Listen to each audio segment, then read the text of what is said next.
Welcome to twoquestions.tv. My guest today is Richard Wong, and we're talking about influencer marketing.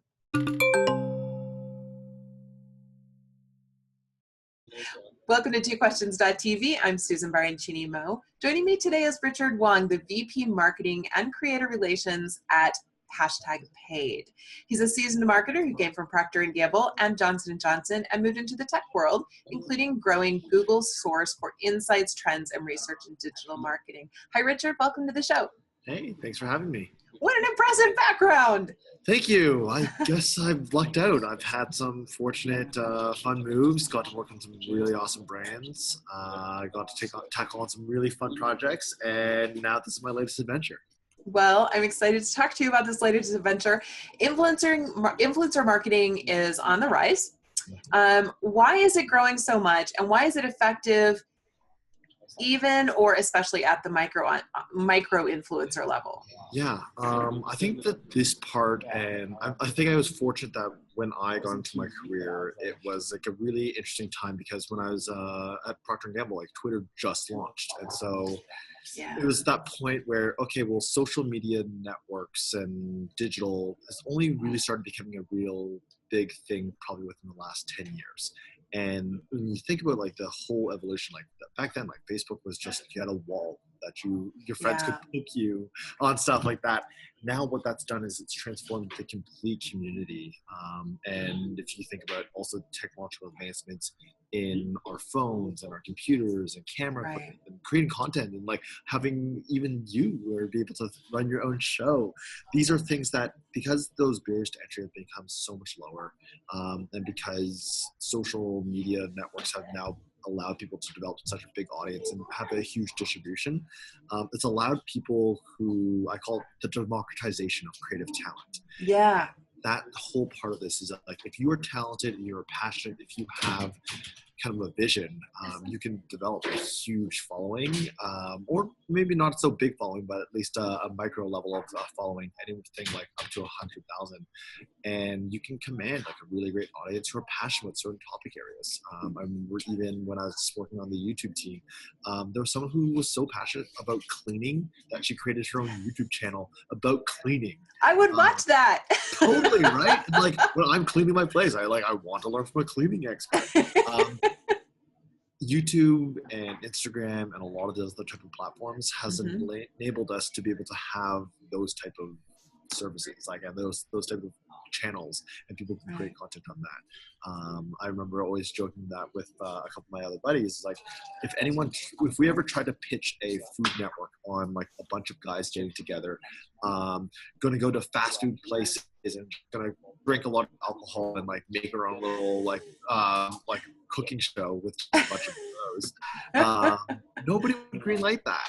And like lo and behold, like a couple of people got together and they created something called Epic Mealtime, and Epic Mealtime was huge. And like they were definitely one of those big cusp of a bunch of people getting together, creating some really fun, hilarious content.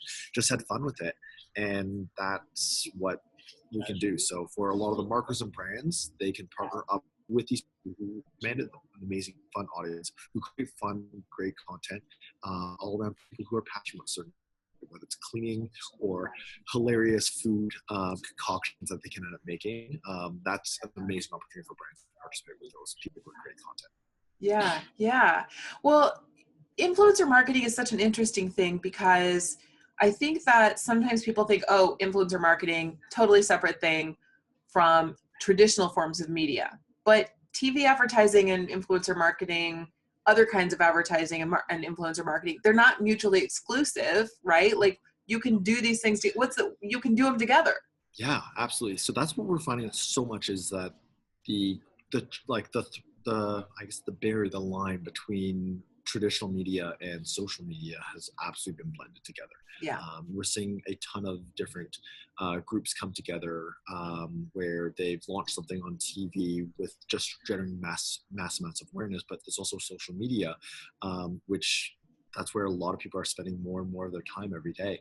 And brands have to be smart about blending those two together. In fact, we did some research with the Nielsen research group about this different dynamic of like, well, there's traditional television and then there's social media.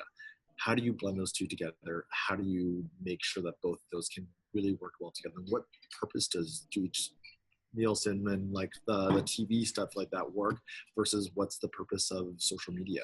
And part of this research, what it uncovered was the fact that TV advertisements and a lot of those stuff, if you have, like when I was working at J&J, like we had the Band-Aid brand.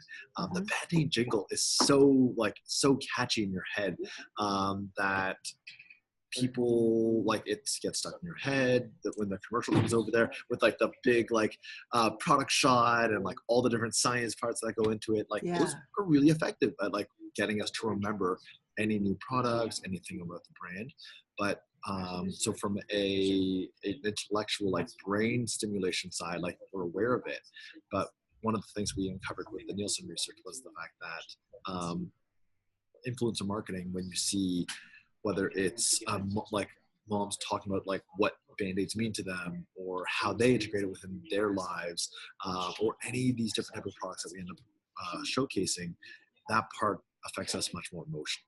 And so from a consideration perspective, we measured it through brand perception shifts and like, did this make you feel of a brand in this certain way versus this certain way? The brand perception shifts are so much stronger than social media. So really they have to work together, because what we say is that TV is great at generating awareness, but the influencer marketing aspect of it is really good at affecting you emotionally and affecting you to like further along, like marketing, which is fun, whatever it might be.